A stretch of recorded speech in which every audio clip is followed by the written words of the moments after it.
And now they're live? Oh,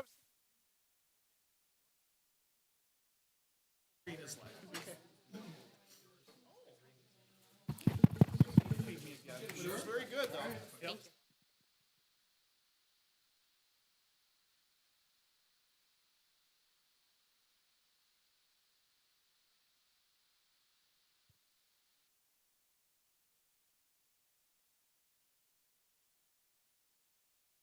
Screen is up.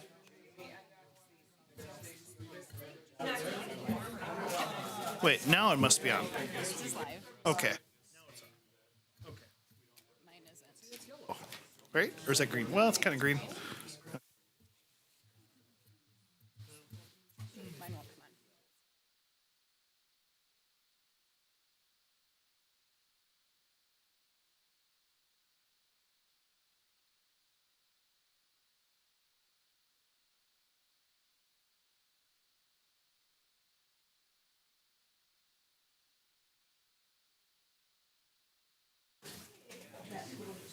No, your light's on.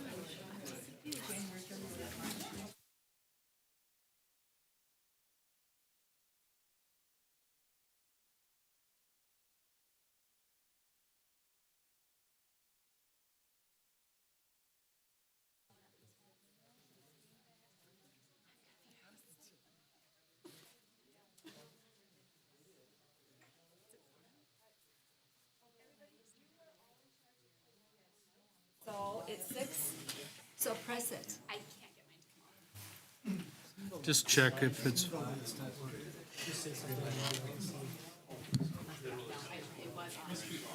Okay, we're good. Okay, so we're all good now? Everybody has a good mic? That's off. Now it's on. All right. Okay. Okay. There you go.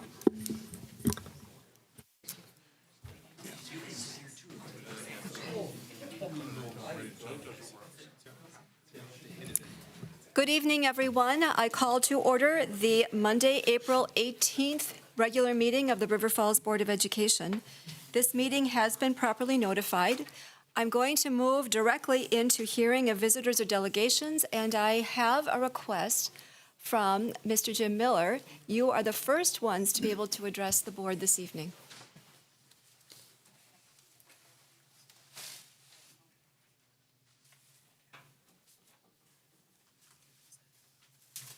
sitting on my desk. I'll go grab it.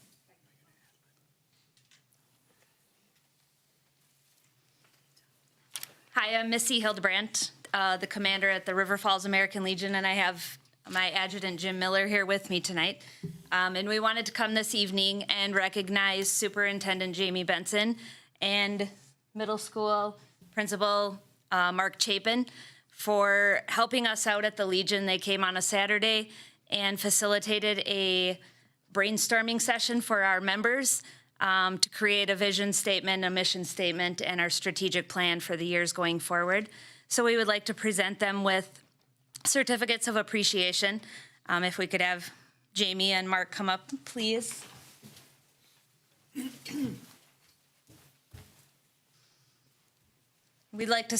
The American Legion would like to present the certificate of appreciation to Jamie Benson and Mark Chapin in recognition and sincere appreciation of outstanding service and assistance which contributed to the advancement of the American Legion programs and activities dedicated to God and country.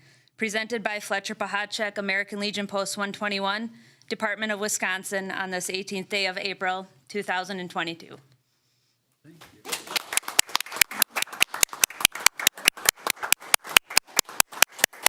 Thank you. Very nice. And the same certificate of appreciation for Mark Chapin in recognition of sincere appreciation of outstanding service and assistance, which contributed to the advancement of the American Legion programs and activities dedicated to God and country, presented by Fletcher Pahacek, American Legion Post 121, Department of Wisconsin, on this 18th day of April, 2022.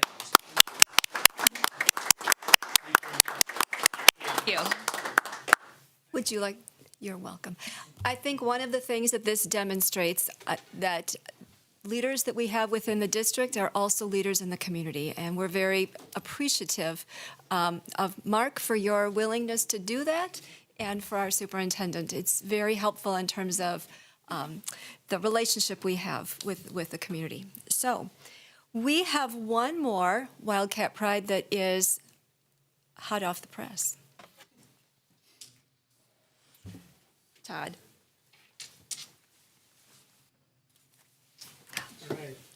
You know what? Actually, should we wait on that? If there are any other visitors or delegations? I think I jumped the gun. Sorry. Are there any other visitors or delegations who would like to address the board? Please come. Okay. Please tell us your name. And if you use the mic, then everybody will be able to hear you. Okay.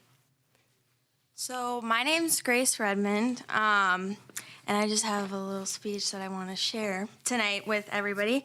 So I never thought that I would have to return to a board meeting after I graduated to defend a program that I love so much. Honestly, it's embarrassing. Kim Miller has taken the theater program and changed it into something many students look forward to each year. When I was a freshman back in 2015, the theater department had roughly 30 kids. If we flash forward to when I graduated in 2019, more than 100 students were involved within the program. I have found some of my closest friends from this activity, and it truly helped me find my voice within the high school walls. I believe that Jamie Benson has not taken the time nor wanted to learn about this impactful program. Clearly thinking that there are only 10 kids involved doesn't prove that you have an understanding of what the theater program does, or someone with such a little background should not be the deciding factor of what they do. As Benson has cowered in the corner, not replying to emails and dodging phone calls, this group of angry and frustrated students continues to grow. I sent an email when this news was first made public last Tuesday, and I have yet to hear anything back. I know that I am not the only one who's dealing with this. It appears that no one cares to mention that it would be the high school version of Sweeney Todd. There's no killing, grinding, or cutting that happens on stage. It is all implied and shown symbolically. I feel that this musical has been painted in a bad light. In the Star Observer that came out last week, the synopsis given is, the plot focuses around a serial killer whose assistant cuts up victims' bodies and turns them into meat pies. This article fails to mention any of the things I listed above. This is the high school version, and there's never actually any gore or violent killings on stage. Do any of you know when the policy was first created? September of 1991, last revised during the year of 2008. This policy is over 20 years old. Theater and content in schools has changed, and this policy should reflect those changes. This was all revised before the musical, and most of the department that we know today even existed. So how are we going to pull from a policy that use it to make this very important decision? These kids need a musical that challenges them to grow deeper and grow as actors and actresses. I think that it is insulting to Kim that the musical was pulled, especially after her judgment has been shown to work out time after time. The theater program started with a $700 budget. This money did not come from the high school, but instead the local community theater who had money left over. Currently, that bank account holds $50,000. $50,000. This is all money that the theater department has earned for themselves after performing many sold-out shows. Shows that people thought no one would come to because of their dark theming and dialogue. Kim Miller has made the theater program grow into what it is today. Kim Miller helped student after student find their true selves. Kim Miller helped to enrich the lives of these students and brought around overall positivity to the group. Kim Miller helped me become who I am today. And lastly, Kim Miller knows what's best for the theater program, not some people who don't even bother to attend the shows. I hope this speech made you feel uncomfortable, because then maybe you will start to understand why it's such a big deal. Grace, this is not an agenda item, and so the board really does not have the ability to be able to a response. But I do want to say that one of the things that's really important to us as a board is that everybody looks at issues in their complexity, and that we understand a variety of points of view. And I think that there are many things that would be additional perspectives that would be worth considering. Are there any other visitors or delegations who would like to address the board? This is a lot different than speaking in the auditorium. Oh my goodness. Indeed. Could you tell us your name, please? Hello, my name is Evelyn Flash, and I'm currently a senior at RFHS. I have a family member who attends Meyer Middle School. Why I bring this up is my concern with something that happened with the school counselors. A student went to the counselors with reports of bullying due to how they present in terms of gender identity. From my understanding, the school contacted parents and outed the student as trans and subsequently created a potentially unsafe environment for the student. Counselors are mandated reporters, which I understand, but by outing a student, they are creating an even more unsafe environment for the kid. It is important for parents to know about bullying their children are enduring, but if parents knowing about how their child identifies is unsafe for the student, it shouldn't be brought up. The school and parents can be involved with solving and preventing bullying, but someone's identity or sexuality does not need to be mentioned.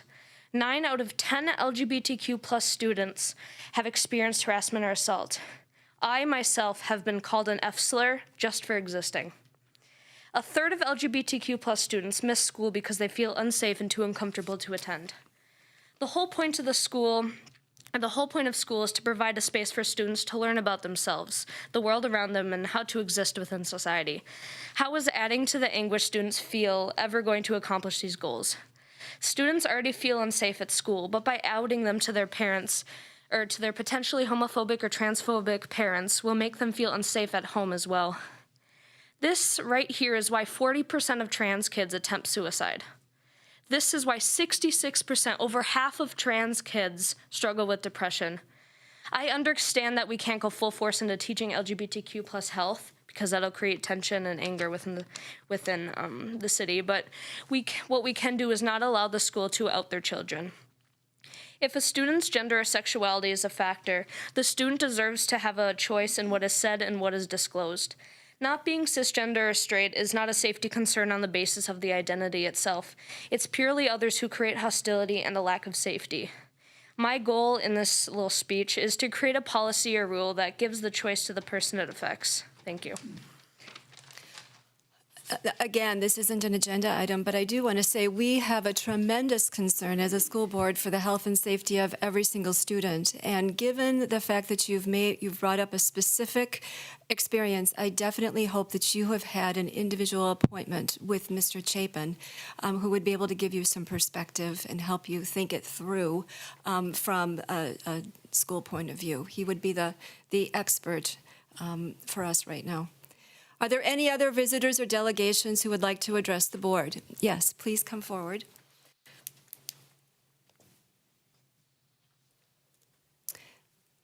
My name is Jean Moulter, retired English teacher. And Grace very passionately spoke to you tonight about her feelings about the school play.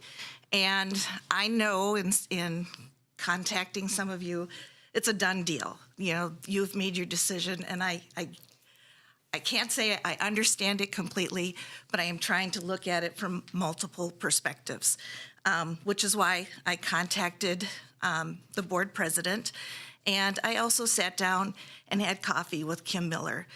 And I just want you to know Kim Miller a little bit.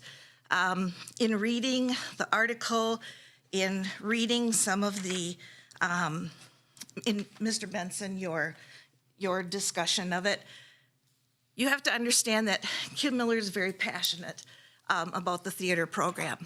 Grace, you said it well. That program 9 years ago there wasn't much to it. And I think you need to understand that. I'm here because I really feel Kim Miller needs, I don't want to say an apology, but you need to know Kim Miller a little better. I don't think her intention was to violate the policy number 381.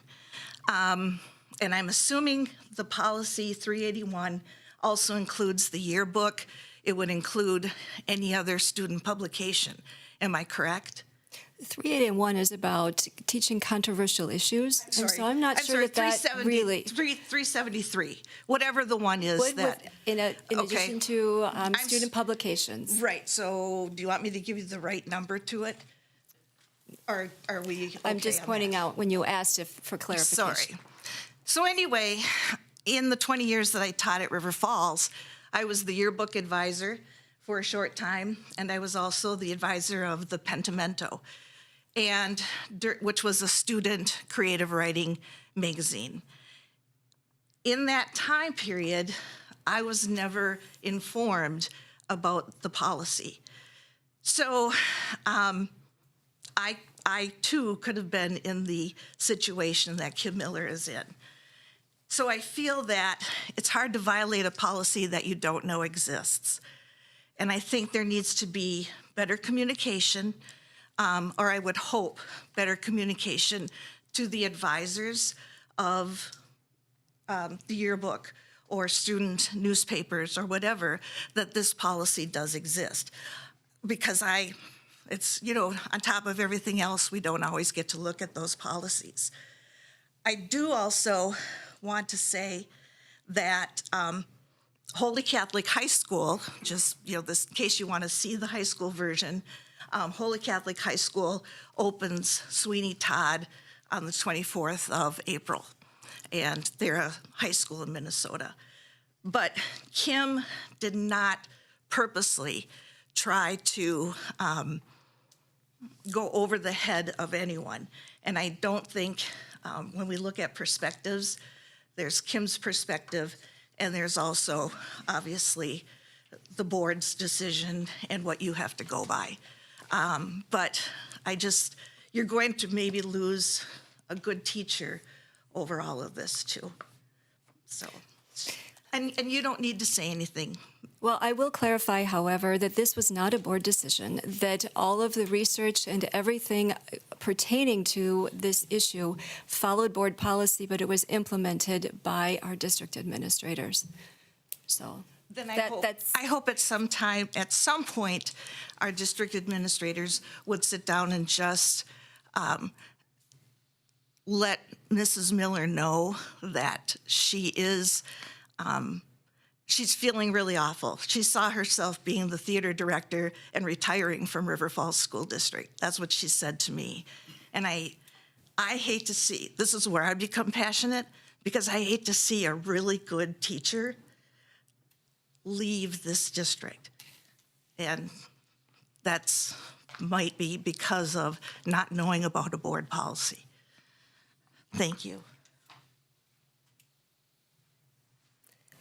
Are there any other visitors or delegations who would like to address the board this evening? Yes.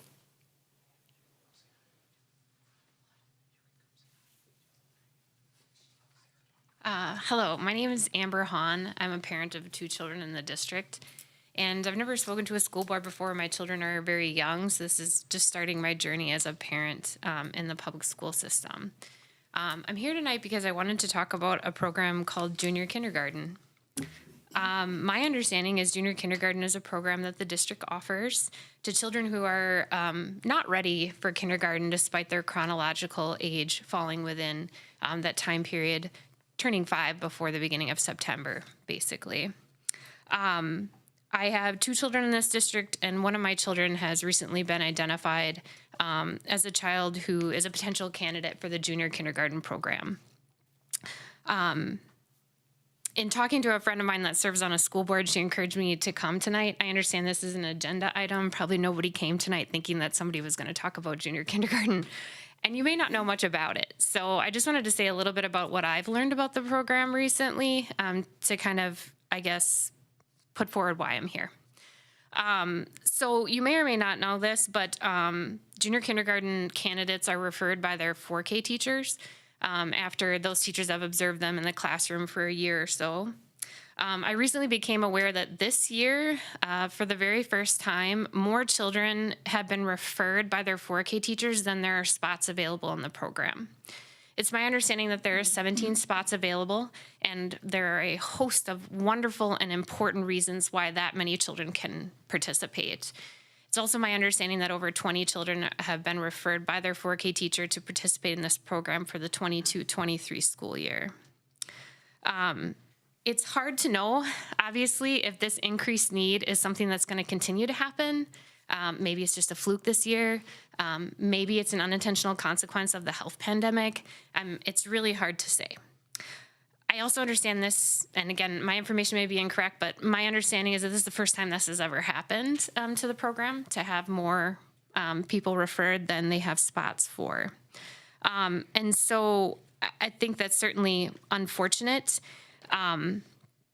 But I guess I just want to share my experience, and I'm the type of person that asks a lot of questions, and if I don't get the answers I want, I ask more people, and I just get more information. And because of that, I think that the way I think about it is I may have a lot more information than the other parents of candidates for this program. And so that's part of the why that I'm here today.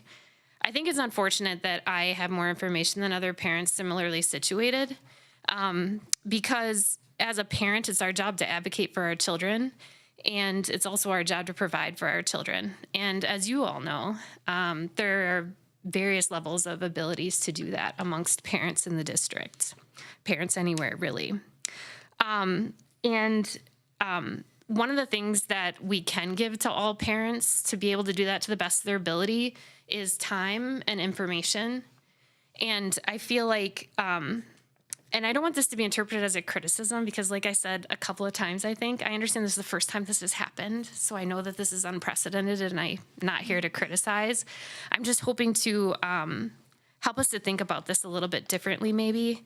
I encourage everyone to find out more about the program, find out more about the current situation, and really think about how we can best serve our families. And I'm here to offer myself and my own willingness to help. I've done my own research, given my child's issues and where I think he's at and what's best for him. I don't know if other parents have done the same, but I just think that if there are children that are not going to be able to participate or have this resource in the coming years, in the coming year, for whatever reason, and it may be my child, it may not be my child, but I would love to share the knowledge that I've come about and the supports that I've researched and the preparation I've made in case my child's not able to participate in the program, but so that I can help him to have the supports that I think he needs to be successful in whatever school environment he's placed in. And so I'm just here to ask if you as board members or everyone can just maybe take a few minutes and learn a bit more about the program, maybe talk to some of the people that are directly involved in it, and find out if we can think outside the box a little bit more than maybe we've thought about. And if there's a way to help parents in this situation, parents of children who've been referred to this program, connect to one another. And if there's a way that the board can help facilitate that or the district can help facilitate that connection. If we can encourage everyone in this process to be a little bit more transparent, information is really important. And information can really help parents do the best for their children. So is there a way that we as a district can be a little bit more transparent with how this program operates? And also just ask and to think about more ways that we can improve our communication. Time is just so important. And for a parent who maybe got a communication and believes that their child is in this program and doesn't realize that actually potentially not all the children referred are going to be able to be in the program, it's really important for that parent to have that information as soon as possible so that that parent can do what they need to do to have supports in place for their children, be that a 504 plan or be that, seeking out therapy options in the community through private pay or health insurance. Information and time, transparency and communication. So that's all I wanted to say. Thank you. I want to clarify about what your specific concern is. It sounds like you're concerned that we have more children with needs compared to seats, and so you're interested in the district exploring that. That's the first thing. Mm-hmm. The other thing would be to provide information to parents about the program or how to make a decision and what the application process is. Is that what you're talking about? It's kind of a lot of things. So I found out that there were more kids referred than would be able to participate in the program kind of inadvertently. And in speaking to other members of the community who also received letters from the district letting them know to call in by a certain date and express their interest in the program, a couple people, this is anecdotal, right, didn't have any of that information. They thought their child was in. Their 4K teacher informed them that they'd been recommended for the program. They, may have looked at the website, watched the video, thought, okay, cool. My child's going to go to this program. I think that's great. Or maybe they didn't think it's great, but for whatever reason, they thought their child was in. I don't think that all the parents that got the information from their 4K teacher that their child has been referred to that program knows that there's a pretty good possibility that, 4, 3, some number of kids is actually not going to be able to be in the program. I see. That helps to clarify. Mr. Benson, is that something that you can look into about communication for us, please? We will do that first thing in the morning. Thank you for bringing that to our attention. Anything else? All right, then we are going to get back on track, and we will do a Wildcat Pride Award. Todd? All right. Is my mic, the light doesn't work on mine. Is mine working? Okay. Should I go up to the front? And we'll make Amy go up there, too. We don't need to do that. Okay, she wants to sit, so. I don't think we give her a choice. All right, this month we are happy to present Wildcat Pride to Amy Halverson. On behalf of students, staff, parents, and our community, the Board of Education extends its appreciation to you for your dedication, commitment, and devotion to serving on the school board the last 6 years. Your passion for always making decisions in the best interest of students was a clear reflection of your values. The countless hours, preparation, homework, and overall commitment you provided to help make this district the best it can be proves you to be a true ambassador of Wildcat Pride.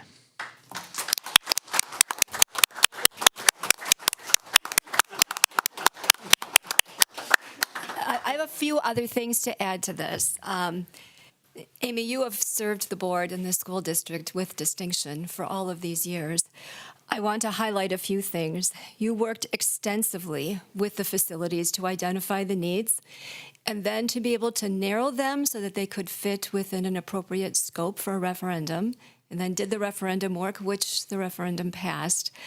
A lot of that had to do with your wisdom and your willingness to guide the full board and work in conjunction with the administration.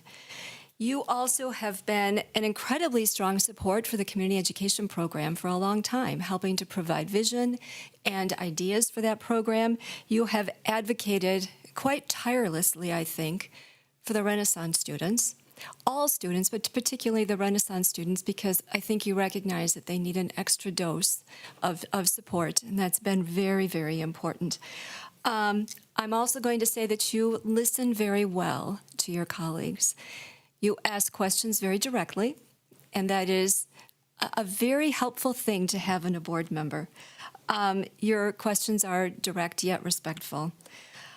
And I want to highlight that you came on the board initially because you applied for a vacancy. And there is a specific line in your application that stands out for me after all these years, and it was, "I'm a very hard worker." And that essentially sealed my willingness to vote for you, and it has absolutely proven to be true. You have worked tirelessly to be prepared for meetings, to attend other meetings beyond just our narrow school board meetings. So thank you for all of that hard work, and it's truly been a pleasure to work with you. So. And you know where we are. And you know where we are on Monday nights. And so when you get lonesome for us, you know right where to find us. And you will not find me here.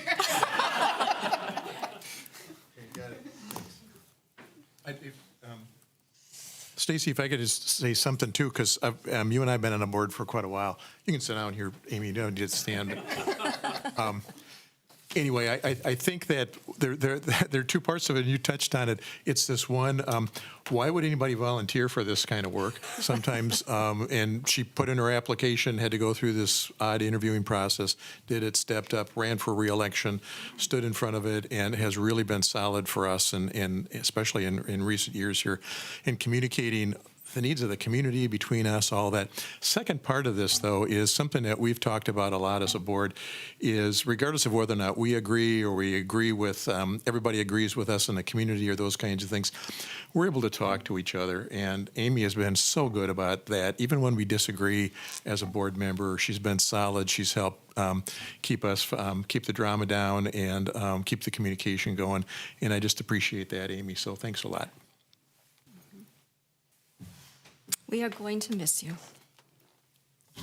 All right, we are going to move on to the spotlight on education, and we have West Side Elementary. So, Mr. Kamrath.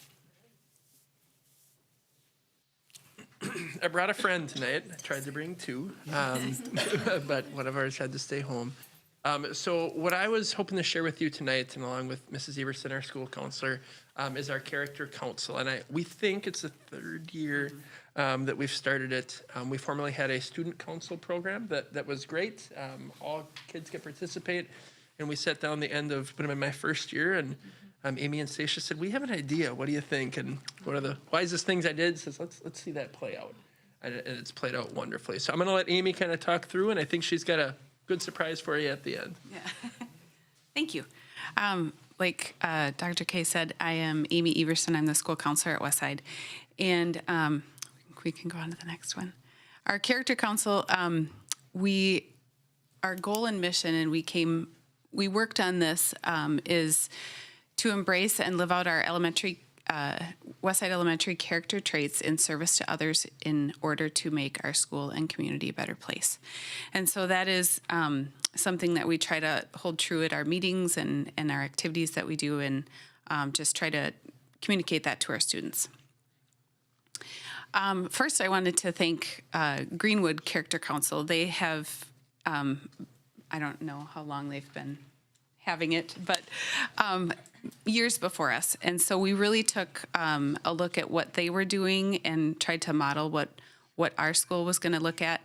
And so we morphed it into a capstone opportunity for our 4th and 5th graders, open to all 4th and 5th graders, whoever wanted to join. And we transitioned from the student council in that 1920 years. So that was right before our shutdown. So we had a few months of really good service experience, and then, of course, COVID came. We started with 37 students and transitioned to that next year, pretty much doubled. And this year we have, I would say we're close to more than around 70, because we have a few that joined in last minute. But we changed a little bit from having our meetings at 8 in the morning to during our lunchtime, so more students could participate. We took out that barrier of parents bringing them in the morning, and so that has been a real positive for us. Some of the things we do, we show appreciation every month. We pick a different group in our school and school community, like our paras, custodians, office staff, things like that, and do some just kind things for them. Otherwise, things we do like spirit days, dress up days, things like that. But also the big part of it is our service projects. Some of the things we've done even just this year, donating to Heifer International, fundraising for different refugee groups in the United States, our Angels on Earth Giving Tree, Coco's Rescue. We've sponsored different adoptions through that. Thank you notes, just kind things, neighborhood leaf rakes, and other things just that I didn't even list. So, one big piece of our character council is the reflection, and this has helped our students to really think about the opportunities that they are involved in, and then reflect on how that how they are helping others, how it affects them. And these are just a few quotes from our students. Just learning that everybody matters, helping others can be super fun. Even a small gift can change a life. And so our students are taking these opportunities and really starting to kind of look inward and how they can, affect others and what that does for their own character. And I guess we wanted to, Stacia Johnson is also our co-facilitator, 4th grade teacher at Westside, who is, the other half of character. So I'm sad she can't be here tonight, but we hope to have more in-person service projects in the future. We've been a little limited this last year, but we're very thankful of our staff, our leadership, and our school board for, really putting character first in our district. And this is just one of those ways that we can kind of show that in our school. And one, I'll add that, sure. Amy and Stacia have been amazing, and But on that, as you recognize, a lot of other people have helped with this, trying to find, because in the beginning we did 4th grade at their lunch and 5th grade at their lunch, because they eat at different times. And instead we're able to work with kind of both grades and finding the middle time that would work for everybody. And so a lot of people had to do that. And the other thing that I'll tell you is we have almost 70 kids. They don't all come into it saying, oh, character council. They, like many, follow their friends into it, and then they get into it, and you get quotes like that. And you can get, almost all quotes like that of kids who just fell in love with something they did, whether it was the Coco's Heart, or when we went over to the Giving Tree around Christmas time, or some of those things that really just, the light bulb kind of went on for them. And that's all because of the work they've done. It's really, really neat to see. Thank you. And I think part of our excitement for this year is we just found out a week or two ago that we were a Promising Practice Character Council Award winner. So that is very exciting. And I think, Mr. Chapin, are we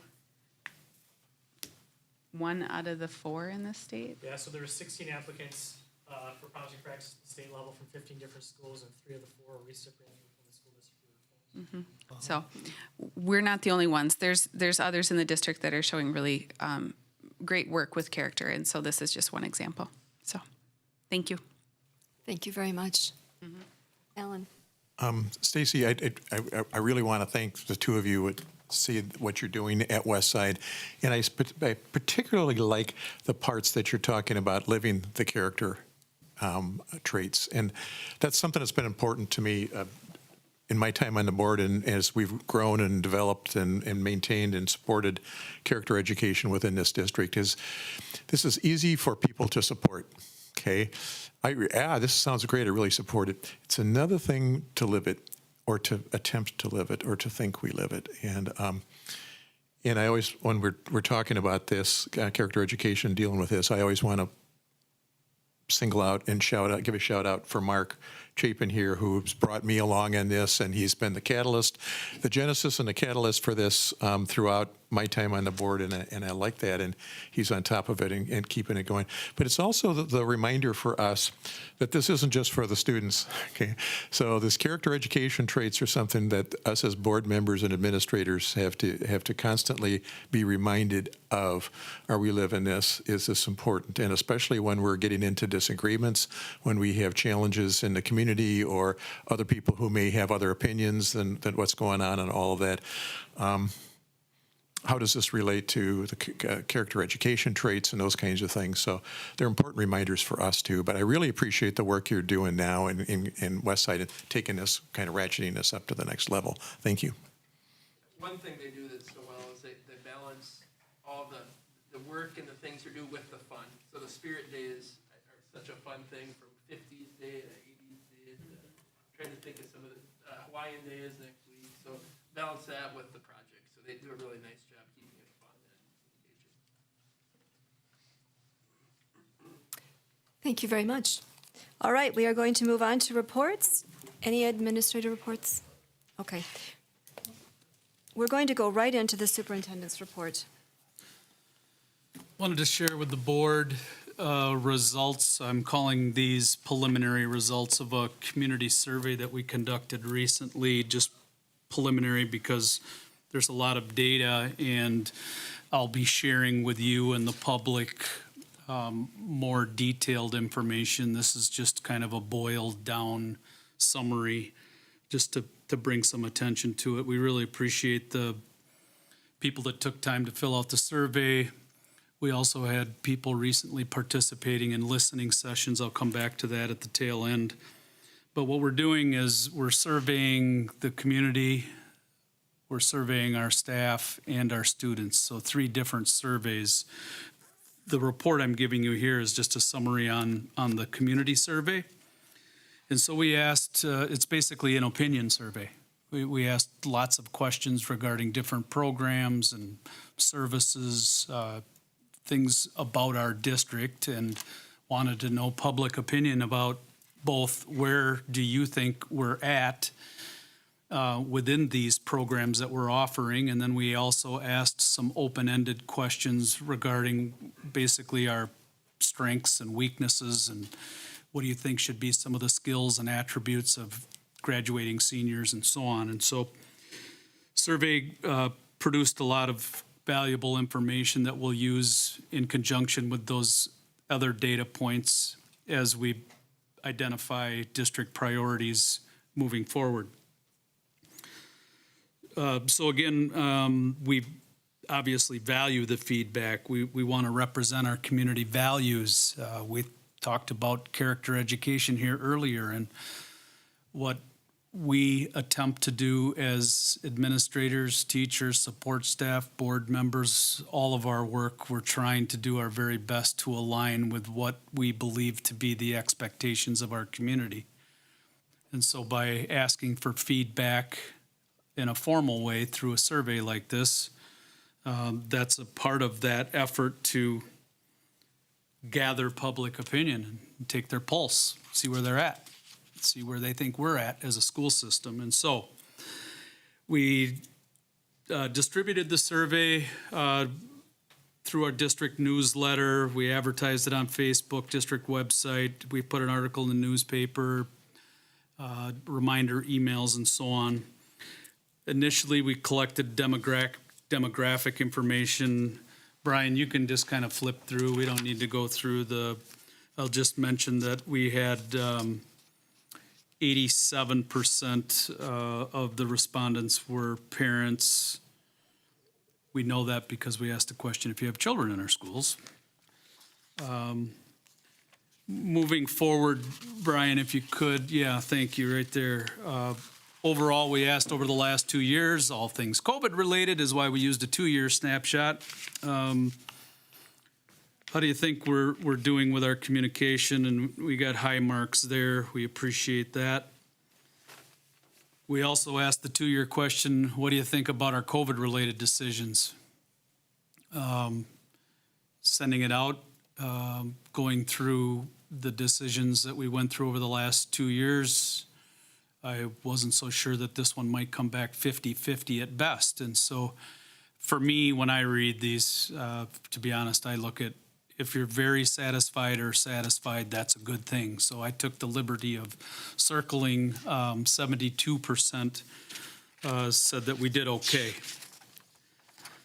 Next slide, 88.6%. And, you know, I really appreciate when you compare the last slide to this slide that you get 70% of the parents that said, yeah, I support what you did with COVID.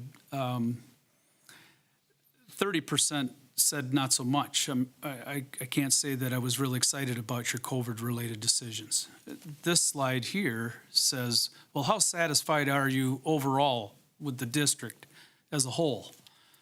And I think it's notable, and I'm keep paying compliment to the 30% who said I'm not necessarily on the same, I was not on the same page with you with your COVID decisions, but I recognize that this is a very good school district to the tune of almost 89%. And so I appreciated the respondents differentiating with those last two questions. Again, I just put a couple of examples in here. These are not, they're too small. I know that you can't read them. And again, we're going to put this on our website and it'll be accessible for people to view on their own. These are just a couple of examples asked about how do you think we are doing those kind of questions with these next few slides. How are we doing with math, science, social studies, the core? How are we doing with our athletics and our extracurriculars? How are we doing in our performing arts, chorus, band, musical, marching band, and so on? We asked some questions like, how are we doing? In another portion of the survey, we also then asked questions about what do you think should be a priority? Where do you see some of our strengths and areas in need of improvement, and so on? Next slide, next one, please. We asked 5 facility-related questions. And we asked these questions in a way that said, you know, we're looking at options for facility needs in the future. We gave quite a long narrative to try to help the respondents to the survey understand a little more in-depth what are the details before we just asked a single one-line question. And so there was a paragraph dedicated to each of these 5 facility questions to try to provide more background and information so that people could make a more informed decision when they replied to the survey question.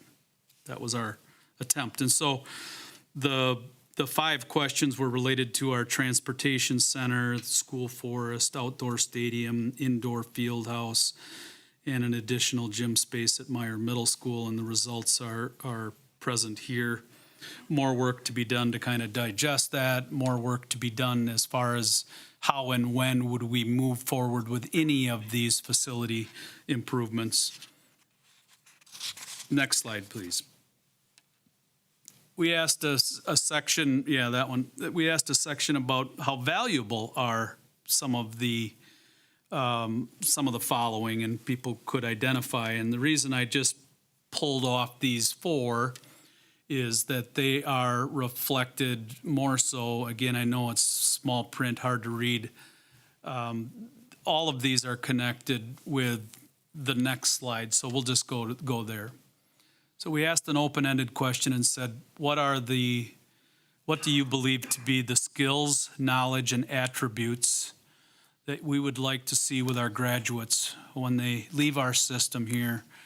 What are those skills, knowledge, and attributes? And so what we receive back, as you can imagine, is a lot of, when you're asking open-ended questions, it's time to get out multicolored highlighters and begin to identify themes. And so that's what I attempted to do here, was to identify themes from all of those open-ended responses. Again, more work. We're gonna put this together in a little more formal report and expand on this, but I want to give you a quick snapshot. So here you can see what the community had identified. Critical thinking skills, resiliency, resounding theme on this one. Resounding theme. Resiliency, work ethic, personal accountability, navigating challenges, adaptability, confidence, those kind of themes were very prevalent in the survey. Communication skills, listening and speaking, presenting, having those kind of soft skills necessary in society and in the workplace. Kindness, empathy, respect, and appreciation for diverse populations and diverse cultures. Character traits that we spoke about earlier are wrapped into some of those same themes. Core academics, and a balance here, not just read, write, do math, core academics, but also a balanced education to include music and the arts and technology and ag, outdoor education. It's just an appreciation for the need to have a very well-rounded education. And then life skills, had to look for description, because if we went around the room and said, what does life skills mean to you, and what does life skills mean to you, and go around the room, we might hear different definitions. But there were some particular themes around life skills. Financial literacy was a big one, big time. Job skills and independent living kind of skills, preparation for life, as I read it, beyond mom and dad's house. There was some themes there that I think are encapsulated on that slide quite well. Again, that's under the graduate readiness kind of questionnaire. Next slide, please. What are some of our strengths? Resounding, high-quality faculty and staff, supreme, repeated recognition of that by our community in this survey. Caring and passionate were words that were used frequently, not just their professional knowledge on how to teach the X's and the O's, not just on how to teach the reading and the math and the science and the social studies, but they passionately care for and love kids, and our community knows it. Again, strong academic and co-curricular programs of the variety of courses, the variety of programs, both academically and co-curricular. Character education was recognized. Communication, music and the arts, pride that's recognized both from internally internal staff, but more so the recognition that our community is proud of our schools as well. And then course options, relationship that we have with CVTC, the university, vocational technical programs, that there's a blend of opportunity in preparation of our students that include not only the four-year college-bound, but also the kind of the tech vocational trade piece is being recognized by our community as well. Suggested improvements include mental health supports for students and staff, remedial supports for students that struggle academically, cultural competence, respect for diversity, equity, empathy, inclusion, connectedness. College and career and life skills, again, a theme recognized here that there's more work to be done. And then again, the balance between the academic and the other co-curricular programs. So on one hand, some of these things you're recognizing that our community said, hey, you're doing it real well. And on the other hand, you're seeing some things here mentioned where keep doing more of it and continue to improve on it. Last slide. So again, our feedback, it's a way for us to take the pulse of our community and get their feedback and get their opinions. It'll help us to identify future strategic priorities, and I already mentioned that we did 3 surveys. One with the community, one with students, one with staff, along with those 3 community listening sessions. And as we strive to continually improve, these are the things that, in part, we will lean on to develop those priorities. You know, as we move forward, we will include all of this feedback to identify the direction of the district and what our priorities will be. And I just, again, want to recognize and say thanks for the people that attended our listening sessions, the people that have completed the community survey. We're going to continue to share the results of all of our surveys. And we will be also sharing plans for how we will be connecting this feedback to those priorities. So you'll see how your feedback comes to life in the identification of some of our priorities moving forward. Thank you. Thank you very much. We look forward to hearing more about this. All right, any other comments? Then we'll move on to action items. And at this point, we have meeting minutes from the March 21st regular Board of Education meeting. We have bills that have been submitted for payment. We also have recommendations regarding employees. So at this point, do we have a motion to approve minutes, bills, and employment as presented? So moved. Thank you, Second. Cindy. Second. Thank you, Alan, for the second. Any discussion? All those in favor? Aye. Aye. Opposed? The motion is carried.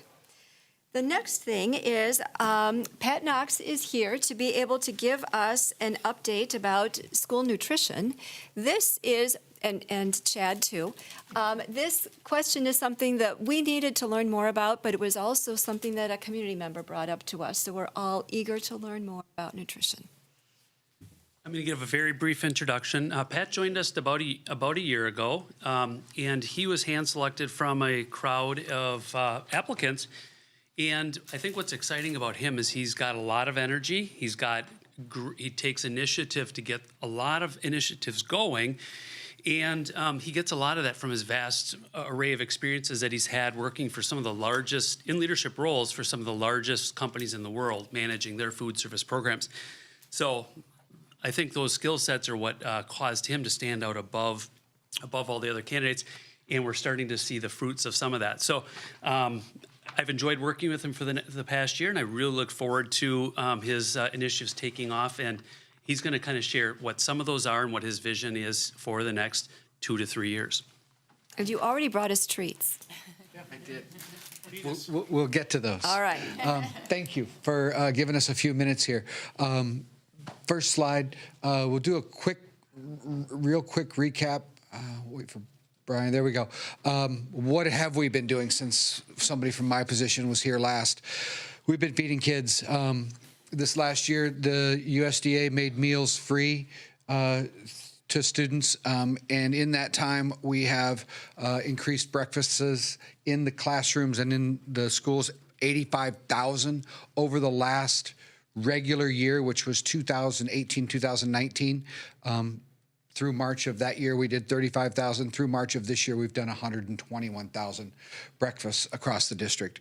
Lunches, that same time frame, we did 218,000. We've now done 255, an increase of 37, almost 38,000. Before the end of the year, or at the end of the year, we will probably have done an extra 160,000 meals in the district over a normal year because of the USDA's program that has allowed us to put meals in the classrooms and feed kids for free. Amazing work that the team that has been here, that I inherited, has done, and a lot of fun that we've had. And the next one, Brian, please. Some things that we're doing. We are doing more scratch cooking. We're working to increase variety, increasing variety in some new things and increasing variety and bringing some old things back. We have an incredible team that's here using their resources of what they know the kids like, what they've done that worked well in the past.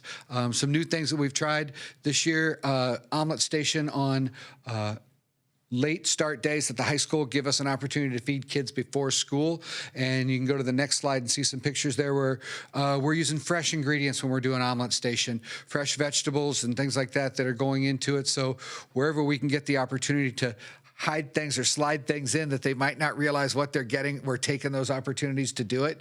The next slide, we're doing it ourselves. The ladies are cooking from scratch for the students. The students are coming in and ordering it, and we're getting great reviews. Numbers are continuing, as you can see, to climb with what we're doing, and we're having a lot of fun doing it. That's the big thing. I think the morale on the team is pretty good. Next slide. Things that we're doing again with scratch cooking, using where we can rather than just buying. We could buy a pork cutlet already breaded, but if we can get one and do it ourselves from scratch, sometimes we can save money. Sometimes it costs a little bit more labor, but we swap those out. We're looking for opportunities where we can, like with the stir fry. If we can do a flank steak stir fry instead of using a Philly beef steak, which is fully processed, again, when we find money to save in one spot, we're going to spend it in another. We find efficiencies over here, we're going to use that money over there. It all goes to the kids as best we can, and the more opportunities we can do things, you're going to see that coming. I lost a picture there, I'm sorry. Fruit disguised as dessert was a strawberry shortcake that we did from scratch on sending the kids off for spring break week, where we did a beach theme lunch. Next page is Mood Boost. This is a new program we're going to be doing next year at the elementary schools. Actually, we're piloting it here in the next couple weeks at Greenwood, which is part of your samples. What you have in there is a citrus chickpea salad, is the one with chickpeas in it. The banana and avocado smoothie is the kind of creamy one with a little bit of red to it. And then blueberries and balsamic vinegar with fresh thyme are in there. And again, where we're trying to do different things and get kids to try different foods that they haven't in different ways. And also, rather than just offering them canned corn and frozen vegetables and things like that. That's what this program's going to do. And it's going to be a lot of fun engagement with the kids. And there's a little bit of bribery with some stickers and trading cards and things like that if we need to do it to get them to do this stuff. And then the last slide, that kind of explains what your samples are. And one more. Thank you. So some issues that were brought up about our nutritional program. Everything that we do complies with the USDA, which runs what we do. We have to follow all the guidelines that they give us for all the meals that we serve, and we are meeting all those guidelines.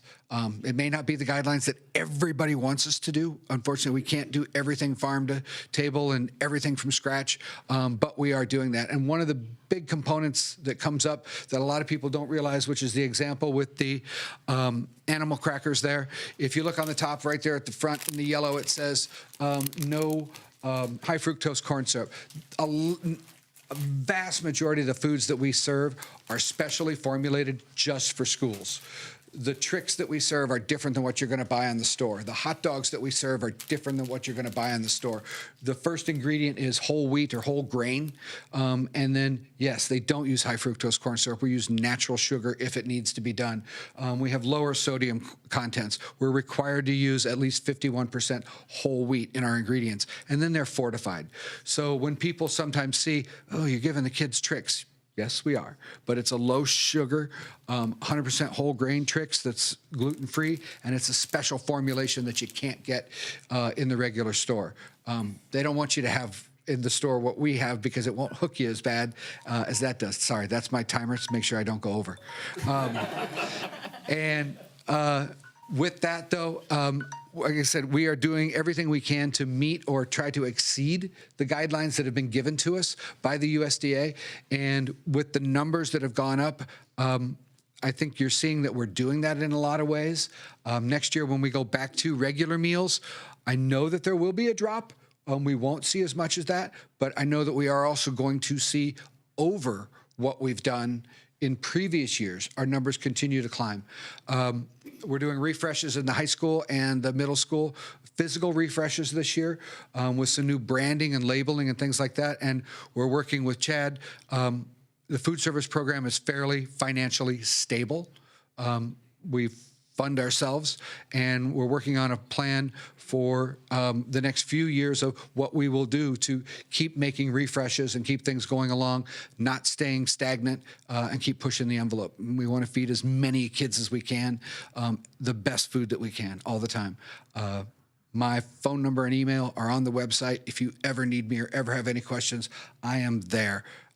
Cell phone's the best way to get me because with 6 schools, I'm rarely in my office. So, and again, thank you for the time. And if there's anything we can ever do, let us know.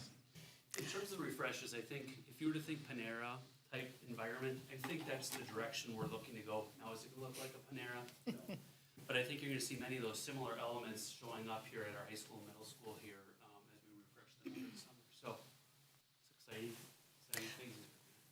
I like the idea of more and more cooking that is from scratch. And part of the reason I say that is I know that food nourishes bodies, but food can also nourish people's spirits too when they have time together. And I think part of it is when the food tastes good and when kids know that somebody's taken the time to do something carefully for them. That says a lot. So thank you for that. I love this idea of the omelets on the late start days for our kids.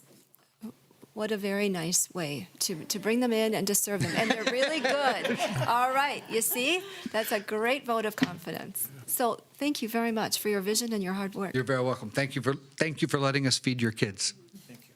Absolutely. Thanks for being here. If anyone, we brought extra samples, so the rest Okay. of you would like to, on your way out or at this point, please do help yourselves. And excuse me, but I have another meeting I need to slip off. You go. We're going to go clean up some food stuff. Absolutely. Thank you. You're welcome. All right, we are going to move on. Thank you, Patty, too. I know that you're a big part of this. We're going to move on to Personnel Committee, and Amy, I'll call on you. So the Personnel Committee met on April 11th, and we just had a few things on the agenda. We heard the certified staffing plan update, and then we have 2 action items.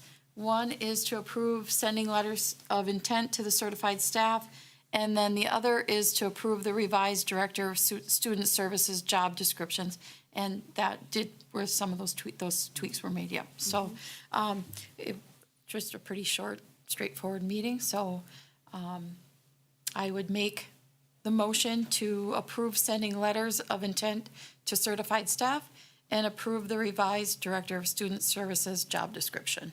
Thank you, Amy. Is there a second? Second. Thank you, Bob. Any discussion, questions, or comments? All those in favor?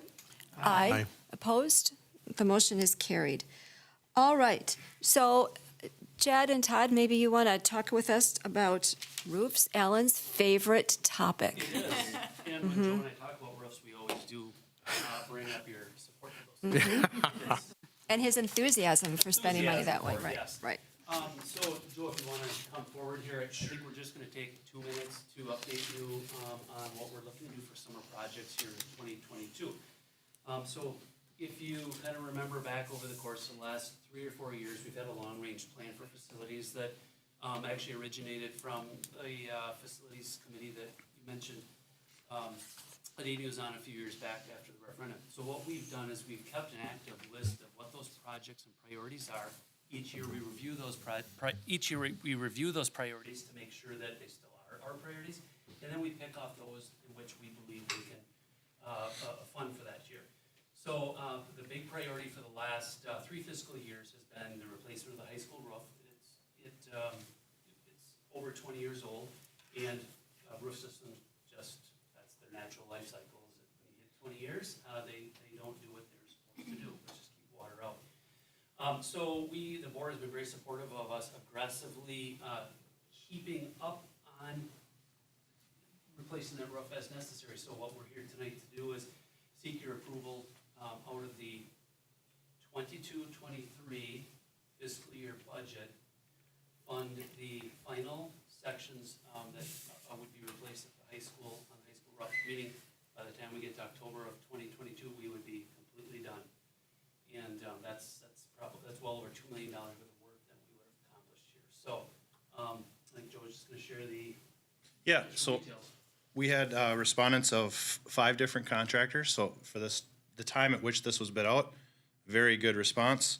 And I'm happy to report Jackson and Associates, who we have a very successful history with, was the low bidder by $30,000 on the alternate and almost $40,000 on the main base bid.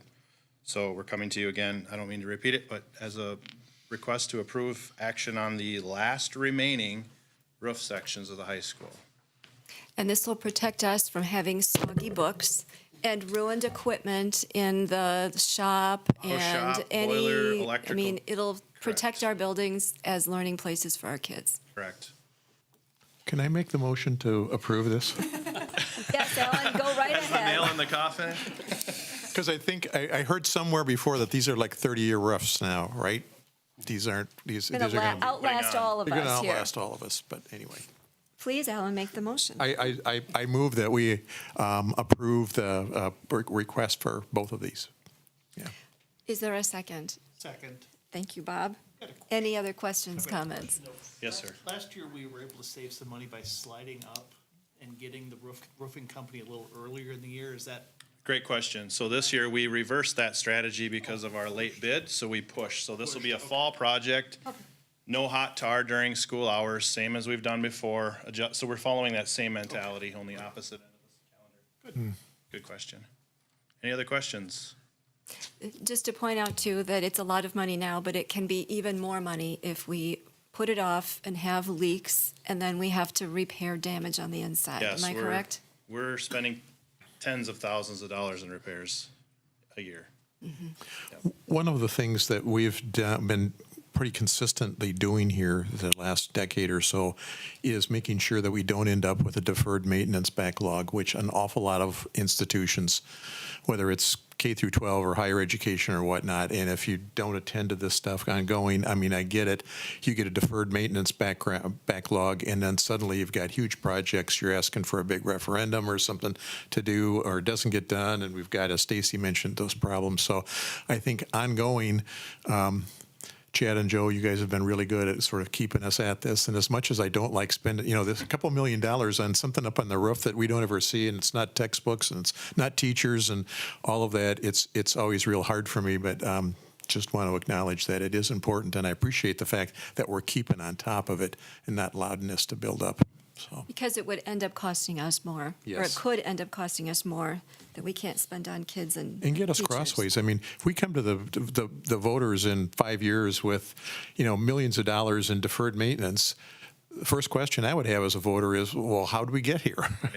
we gotta stay ahead of this. That's what helps keep us fiscally sound and all of that, and keeps people supporting what we're doing. Our buildings are well run, they're well managed, and they're in pretty good shape for their age. Joe, was Jackson the company that did the rest of the roof? A large majority of the high school was Jackson, and then McPhillips Brothers is actually, there's a. Oh, was it on here? It's in the board. It's right in my reading glasses. Thanks. Any other comments? That will all turn gray, and we can check the high school off, as Alan put it, for 30 years. What's Kit gonna do with all the buckets? I'm worried about it. We'll take it to the middle. Send them to Mark. They never end. Thank you. Yeah. Perfect. Anything else? All those in favor? Aye. Opposed? The motion is carried. All right. Our own Alan is on the WASB Board of Directors, and so that not only helps us to keep track very well of what's going on with WASB, but it brings his expertise and leadership to the entire WASB, and he's going to give us an update on legislative activity. This, thanks. I asked to have this put on the agenda, and periodically I'll try and do this. Some of the stuff you guys know I push out as emails. Amanda sends it out to you, with especially the legislative updates, which are timely, or I'll make some comments to you about watch the latest video on whatever WASB's done. But I just thought a couple of comments once in a while about the WASB, the Wisconsin Association of School Boards. For anybody that doesn't know, I've been elected to the board of directors there. There are 15 regions. We are Region 14, so I'm one of 15 directors there. There are literally hundreds, about 400 plus school districts, school boards in the state. Public school boards, and this is the professional association that provides support and advocacy for those school boards and school districts. A lot of it is legislative advocacy, but as you know, they also provide a lot of resources and expertise. And one of the things I get to go to Madison periodically now. So it's down there in February, and then just a week and a half ago. And they're showing us more and more resources. They're ramping up their website, and I would encourage the rest of the board here to start watching the WASB website and the tabs on it. And I'll try and, as time goes on, point out some important tabs and good resources on it, so that we, if we ever got a question, we can click on it. The WASB is not something where every time we've got a question as a board member, we should call them individually for their expertise. Maybe start with our administrative staff here before we go down there, because sometimes the meter's running, okay? Sometimes if it's a legal opinion or whatnot, the meter's running. But there are lots of resources that are out there already. One of the things that they do is a new board member orientation, and that's actually happening this Thursday.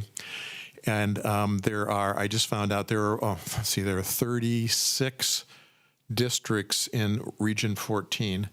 We're one of the largest regions in the state. There are 36, and they run all the way from very small districts to larger districts than us. There are 26 new school board members in Region 14 this time. I don't know if they're all going to be there Thursday night, but I'm in charge of the program. I'm fortunate enough, and there's a WASB staff member that goes to each of these in the regions. They're all going to be this week or next week. And we're fortunate here in that John Ashley, the executive director of WASB, will be the person at that. So he and I had a phone conversation this morning, sort of planning that out.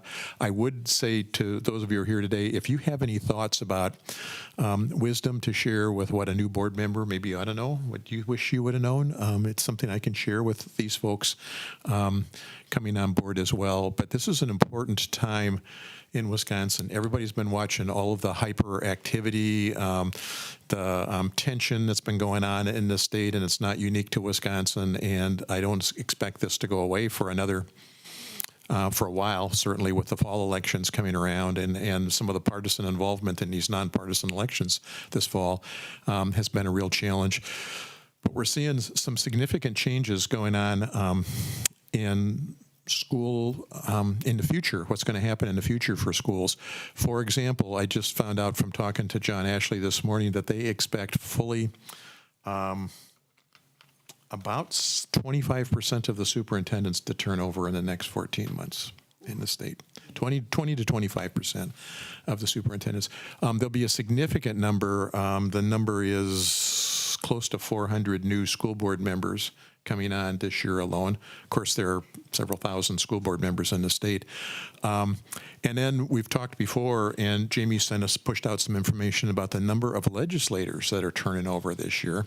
And I don't know about the governor's race, but just in terms of how the legislative races turn out, but just the number of people who have stepped back and said they're retiring from the legislature this year, there'll be a lot of changes. So where I'm going with all this is point being, and I said this last week when I was at a meeting in Madison, there's maybe been no greater time in my time on the board, 14, 15 years here, when we, for the importance of a professional association and to be tuned into its members, focused on local control. It's the number one priority in WASB's list of focus, local control, and support for what we do and keeping us all on the same page and helping us with legislative advocacy, which is all member-driven from the boards in the state. And